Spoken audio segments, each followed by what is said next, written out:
ಕೊಡಬೇಕಾ ಬೇಡವಾ? ಯಾಕಂದ್ರೆ ಸಾಕಷ್ಟು ಚರ್ಚೆ ಆಗ್ತಿರೋದು ಅದೊಂದೇ ವಿಚಾರ. ನಾವು ಕೂಡ ನನ್ನ ಪ್ರಕಾರ ಇನ್ನೊಬ್ಬರ ಪ್ರಕಾರ ಅಂತಲ್ಲ, ಡಿ ಕೆ ಶಿವಕುಮಾರ್ಗೆ ರಾಜ್ಯದ ಆಡಳಿತವನ್ನು ಹಸ್ತಾಂತರ ಮಾಡಬೇಕಾಗ್ತದೆ.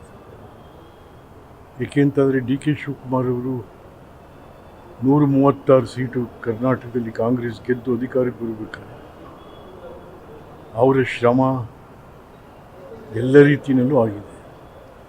ಮತ್ತು ಒಕ್ಕಲಿಗ ಸಮಾಜದ ಓಟು ಕೂಡ ಬಂತು. ನಮ್ಮಲ್ಲಿ ಕೆ ಆರ್ ನಗರ ತಾಲೂಕಿನಲ್ಲಿ